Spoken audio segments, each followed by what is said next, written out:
Let's do an outright winner. Let's do this is definitely kind of a long shot for an outright winner. Who did you pick and how did you discover this guy? This is an interesting one. Hideki Matsuyama takes the crown as another outright winner that we did not expect to see coming. But this week, we've got the Mexico Open, plenty of betting opportunities. Welcome to Tea Time. I am Andy Lang from wagertalk.com, being joined as always by Nick Borman from wagertalk.com.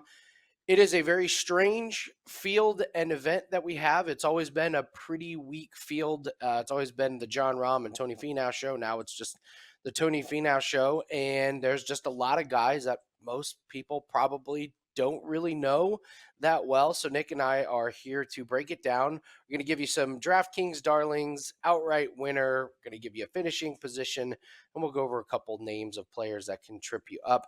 We're going to get into everything. But real quick, Nick, what's the mindset going into a tournament like this from a betting perspective? A lot of guys that we probably don't know a whole lot about in terms of just you look at their stats and does it really indicative of how they're going to perform this week with such a weak field? So what's the mindset when we go into a tournament like this?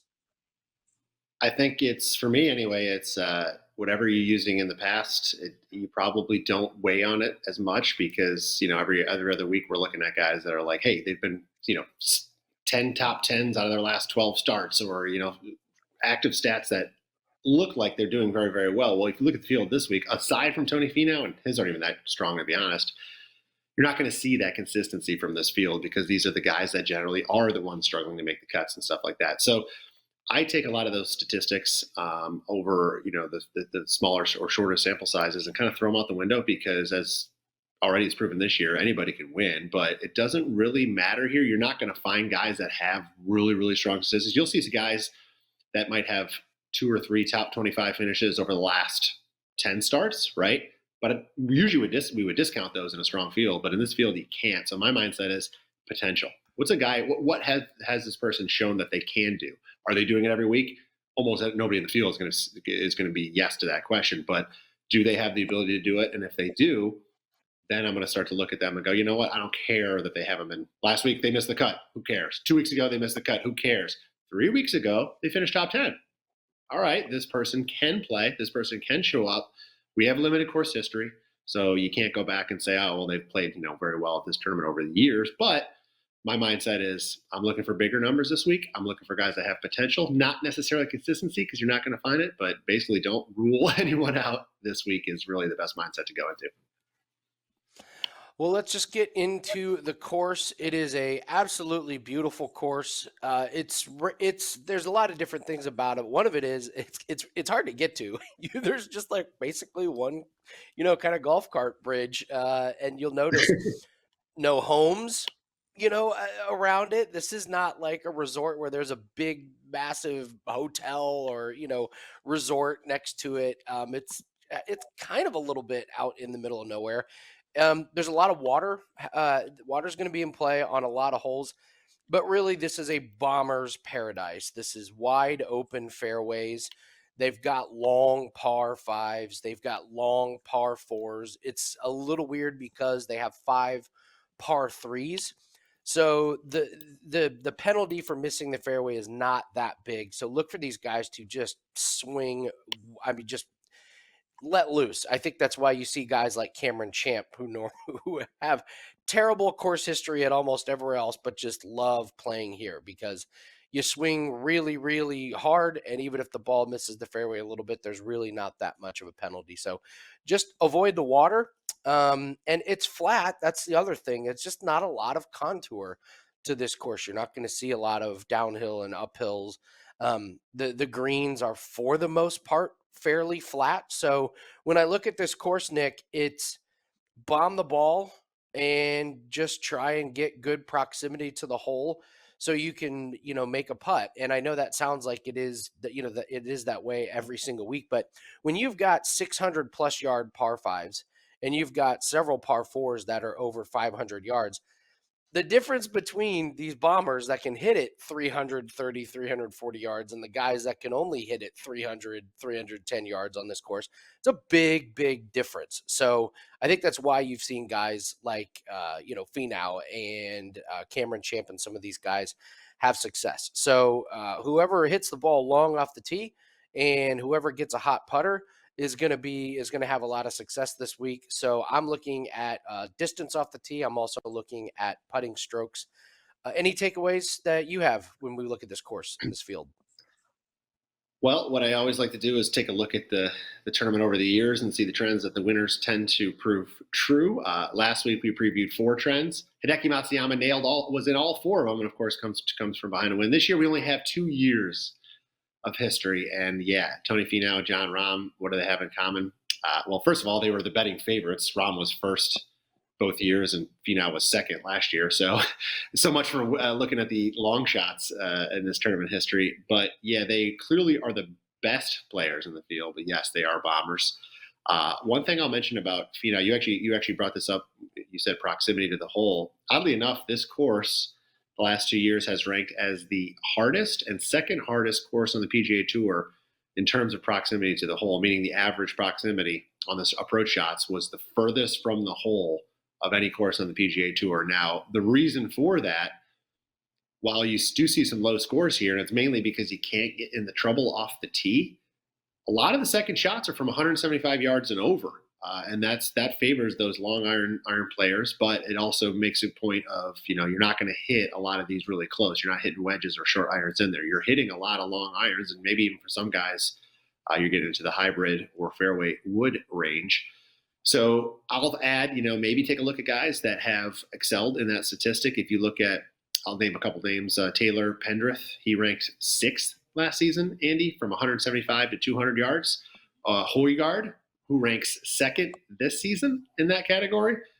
And then, of course, there's Tony Finau from 200 to 225 yards. He ranks number 1 last year and number 4 this year. So, yeah, never mind. Maybe that doesn't prove us anything on the long shots, because that's clearly why he's excelling at this venue. But no, I agree with you. It's length off the tee is going to get you the shorter shot in. Most players are going to be hitting longer irons, so any less club you have is going to be a benefit.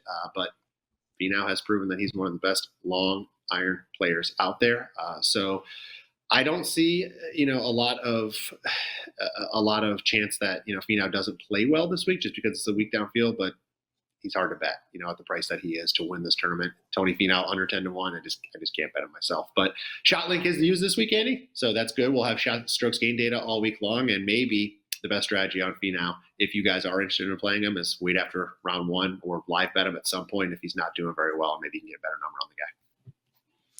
Yeah, when you have a course where proximity to the hold is hard, if there's only 3 or 4 guys that are hitting it close to the hole, they're going to pull away from the field, because the harder the proximity to the hole is, means the more guys are going to struggle. So you get 3 or 4 guys that are, playing well in that area of the game. It's just going to extend the leaders, and you're going to see those guys pull ahead with the really low scores, and the rest of the field's just going to struggle to keep up. So let's take a look at the total strokes gain chart. Nick, you do a great job of this every single week.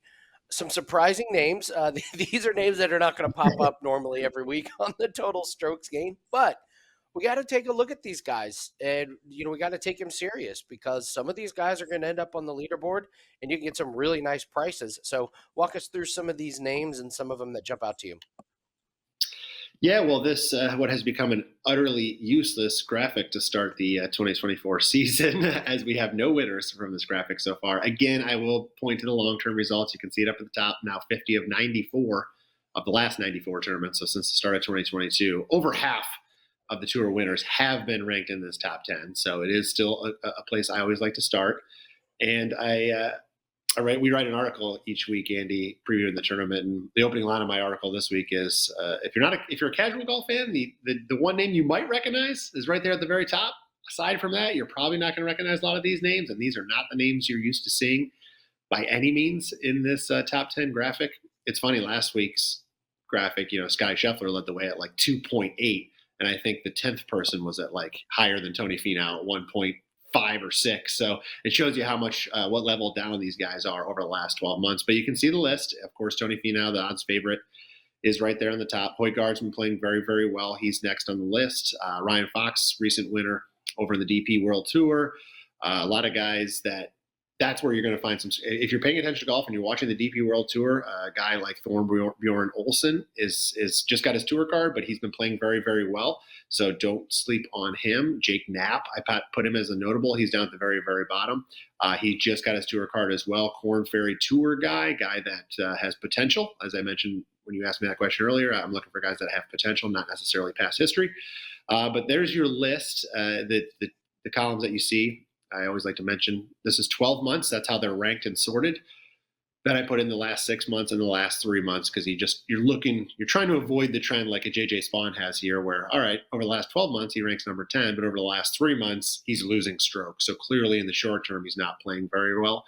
And then I mentioned Olsen. He's actually number 1 in the field in the short term over the last 3 months. So these are the names that rank in the top 10, Andy, this week. And I don't know if we'll hit the graphic this week. And that just means I swore like the big, strong fields that we were going to hit it. So now that I'm saying it probably won't be this week, this probably will be the week. Absolutely. Absolutely. Guys, if you're enjoying the content, please hit the like button and leave us a comment. Tell us who you like this week. If ever there was a week to post a comment on your best long shot, this is the week because it's basically a field of long shots. So leave us a comment. Tell us what you like for this week.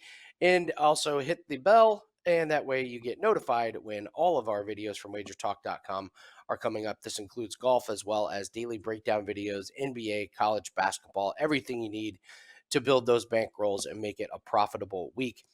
Every week, Nick, I do players that can trip you up. Normally I have 3, but I'm only going to go with 2 this week. So this segment, it's guys, and I don't want to just pick random guys and say, oh, I don't think this guy's going to play good, and it's a guy that's missed the cut for the last 4 weeks. These are players that I think are going to jump off the page for everybody to want to bet on, and I'm just throwing a warning. Just be careful. This player can trip you up. First, I will start with Cameron Champ, who is, I mean, if ever there was a horse for the course, it is Cameron Champ in this week. He's finished 6th and 8th the last 2 years. And Nick, he has yet to make the cut in 2024. So if this is the ultimate, do you believe in current form or do you believe in course history? I like current form a lot more. I know people are going to be focused on him.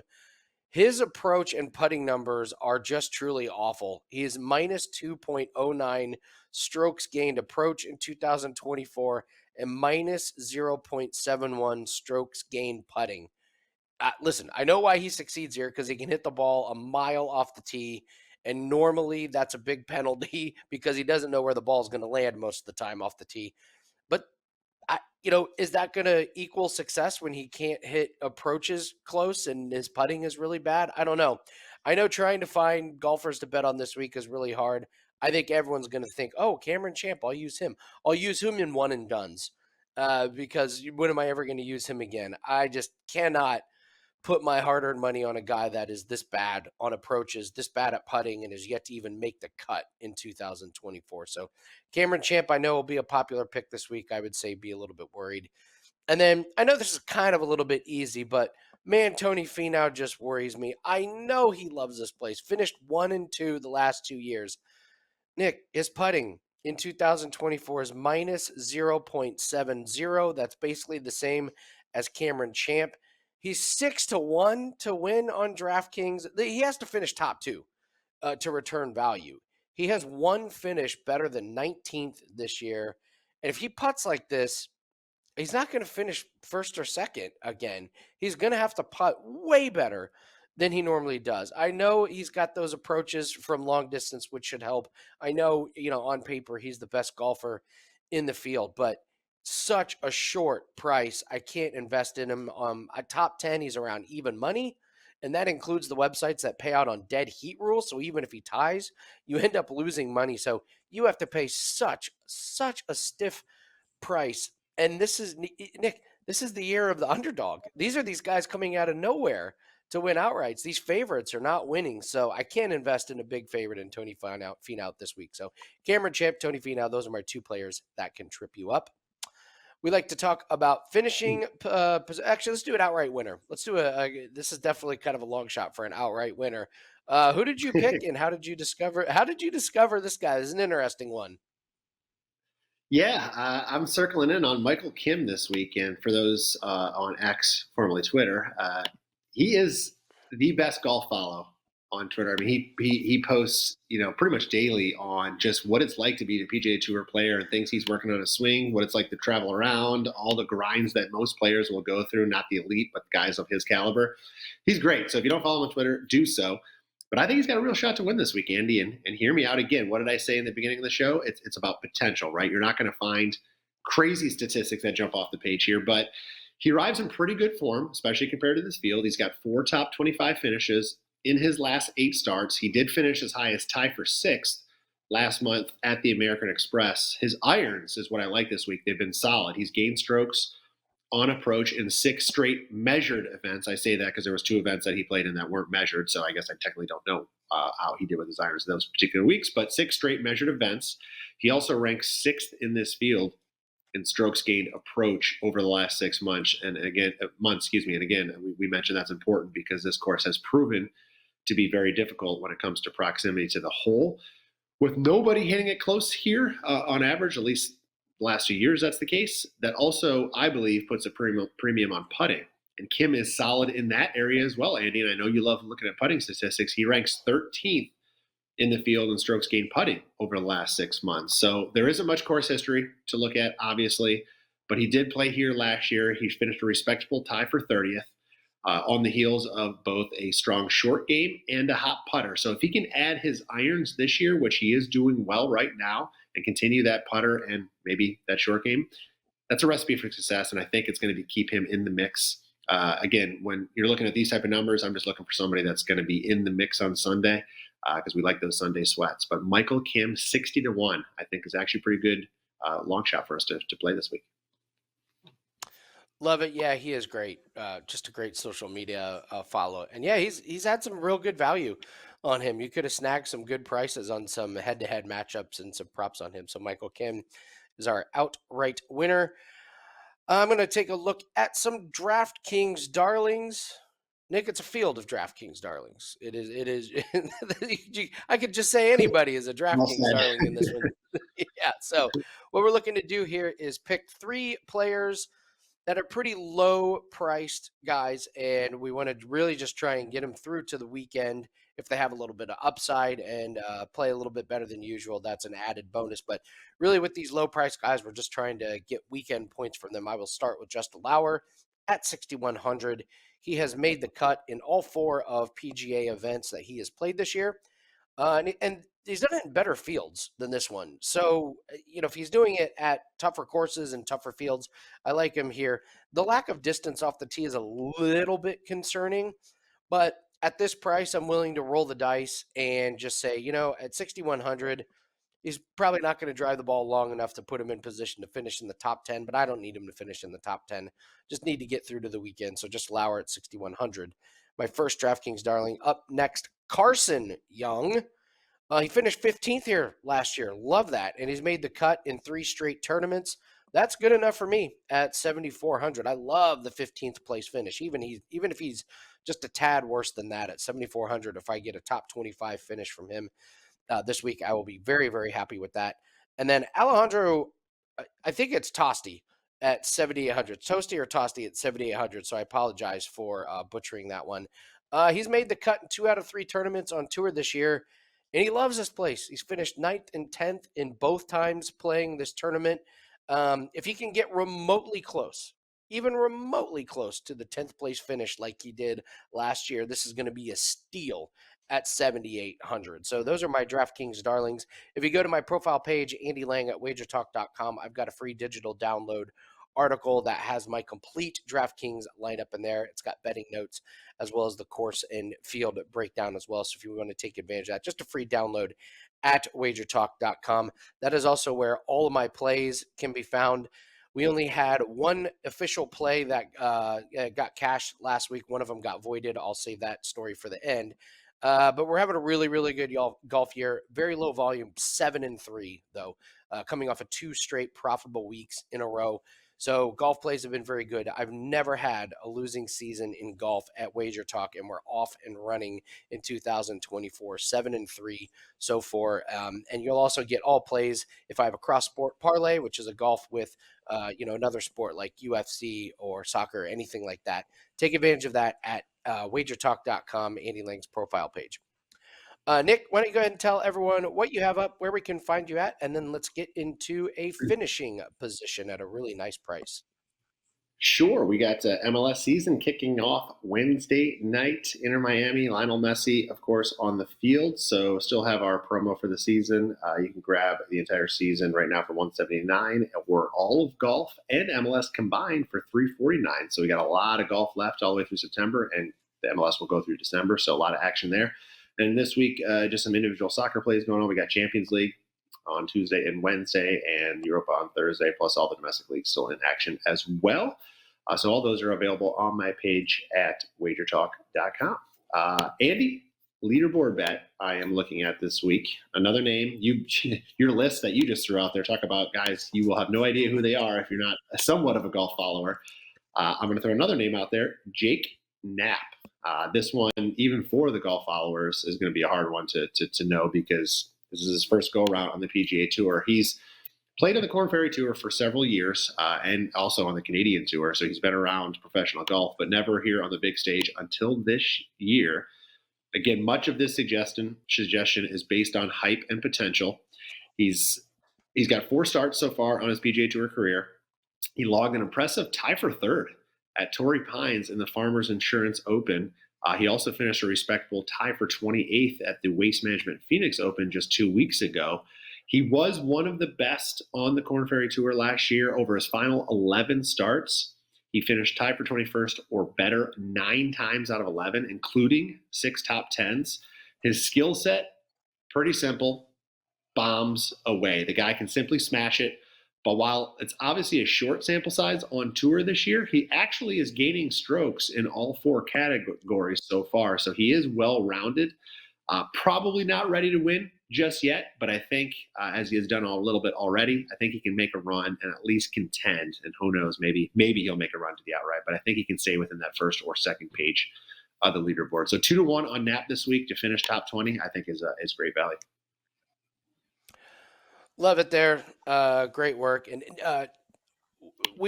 Nick and we probably would both say golf is our number one favorite sport to handicap. It's, one of the sports that brought us here. It's kind of where we both started our professional gambling career. Nick, when MLS season starts, is like me when Formula One season starts. It's just it's just so much fun, and you're so excited. And I love hearing you talk about MLS because I can just see the twinkle in your eye, and I can see how excited you are. So, absolutely take advantage of Nick Borman's MLS. The track record speaks for itself. So, I'm happy for you and excited for you for another great season at MLS. Yeah, absolutely. You want to talk a little Tiger Woods here before we wrap up here? We pretty much nailed it on the show last week. Not to toot our own horns, but Yeah, every single thing we said, came to fruition. What was your takeaway on Tiger's performance?